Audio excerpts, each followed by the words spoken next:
Hi, welcome back. This week is part 2 of reading for class. Last week we talked about when to read for class and why it's so important to do the reading before lecture instead of after lecture. This week we're going to look at what are the 3 types of reading that you can do, how do we do each, and why do we do each. So let's get into it. The first type of reading is reading from a textbook. Now, textbooks, you've seen them. They're gigantic. They're 600-700 pages. They weigh a ton. And if you put them all in your backpack at once, you're definitely going to have back problems pretty fast. The point of textbook is that it acts as a complete source of information for the class. So if you missed a lecture for whatever reason, you could theoretically get everything you needed out of the textbook. Oftentimes, there's only one textbook per class. But occasionally for classes like philosophy or something like that, you may have a series of smaller books that together function as a textbook. The second type of reading is reading a book as literature. And this is usually for classes like literature classes, English classes, rhetoric classes. Basically any class where you are reading a primary source document and then you're going to be writing essays and analyzing it. That's literature. And the third type of reading is what I call supplemental reading. And usually what it is it's a book that is not your textbook. Like usually you'll also have a textbook, but then you may have 1 or 2 or 3 smaller paperback style books that, unlike the textbook, they're not a complete source of information, but rather what they are is to pick 1 or 2 points that were made in lecture and kind of flesh them out. The number one mistake students make when they read for class is they read like they're reading a novel. And what I mean is, when you're reading a novel, you basically just read from left to right, from top to bottom. And you only read each word once, and you read all the words. And this works for reading a novel because novels are usually really engaging. Like you're usually reading some cool story that's like fun and cool things are happening. So it's easy to stay engaged and you read every word because you don't want to miss anything. Unfortunately, for doing reading for class, that a lot of the time that's actually a very poor strategy. And I'll explain why. Reading for class is not very engaging. So if you follow the left to right, top to bottom strategy, there's a good chance you'll just space out and miss a bunch of things. Additionally, unlike in a novel, in reading for class, some words are way more important than others, right? Like in a novel, everything's important. You want to read every sentence so that you don't miss any parts of the story. But reading for class and kind of learning facts from a book, you're not going to be tested on everything that's in the book. There's absolutely no way they could do that. So what that means is that some parts of the book are more important than others. So we need to figure out which parts we can safely ignore and which parts to really kind of zero in on. And this calls for specific strategies. So let's now get into that. When reading a textbook, we've got 2 goals. The first goal is to extract the information that is useful or testable. And the second goal is just to stay engaged. The best way to do reading from a textbook is to have a Word document open or have a piece of paper ready. And as you go through the textbook, you want to take outline style notes of what you're reading.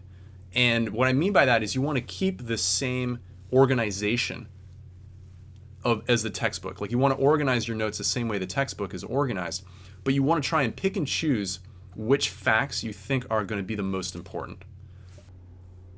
What makes this technique so effective is that the act of taking notes out of the textbook, it both keeps you engaged, like it gives you something to do so you won't space out, and it improves how much you remember because it forces you to use your brain to try to decide moment by moment what's important.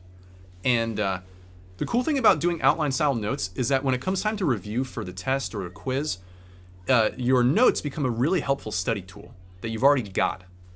And it also frees you up from having to lug your textbook around all the time.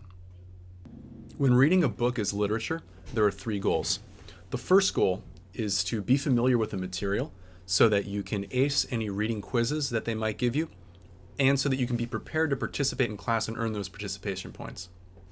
The second goal is to keep a short list of the scenes that exist in the book, because this will save you a lot of time later when you have to write any essays. It'll make the finding evidence step go much, much, much faster. And the third goal is to get a little practice and to hone your skill of reading and understanding and analyzing these books so that you keep your skills ready for when you have to write those essays. The first step when reading a literature book is to go online and try to find some kind of summary or synopsis of the book. And what you're going to do is you want to find a summary of the section that you're reading and read that first before you go read the section. A really great place to go for this is a website like sparknotes.com. They give you general summaries of books, and if you're reading something really challenging like Shakespeare, they even have a section called No Fear Shakespeare that will decode the weird old English they use and convert it into modern English so you can actually know what the book is talking about. The second step is to actually do the reading.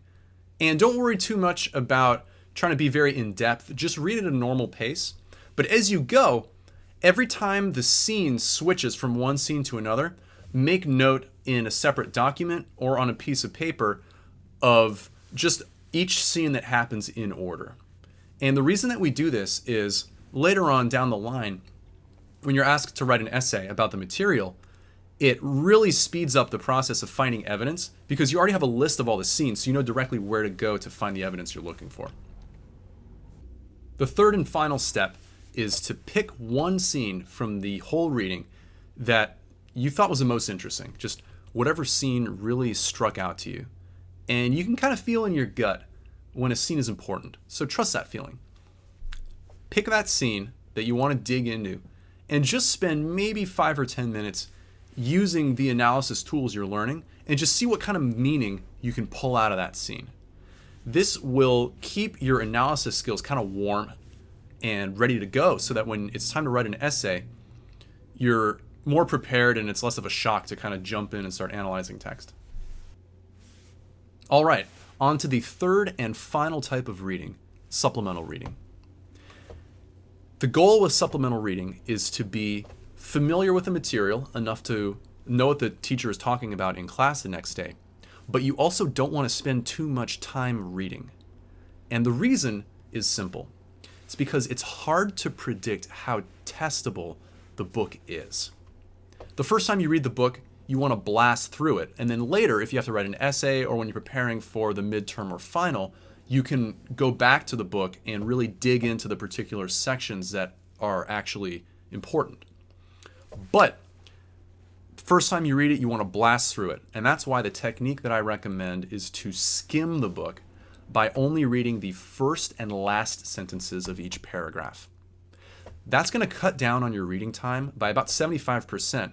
But you're still going to be familiar enough with the book contents that you'll go in a lecture and be super duper prepared to hear what the teacher has to say. And then if he or she emphasizes a particular section of the book and says it's important, only then do you go back and actually read every sentence and take notes out of the book as you would a textbook. But again, our first time through the book, we don't know how testable it is. We don't know how important the material it is. Just skim it to save yourself some time. That's it. To sum it all up, classes use reading differently. Generally speaking, there are 3 types of reading that you can do, and each of those 3 techniques is specifically designed to address how that class uses reading. Like for literature, you're probably going to have reading quizzes, and you're probably going to have class participation points. So the way we do literature reading is geared towards those goals. So I hope this was helpful. If you like what I have to say, if you want to hear more from me, go ahead and subscribe.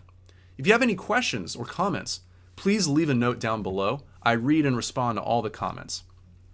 I appreciate you making it this far into the video. I hope this was helpful, and I'll see you next week.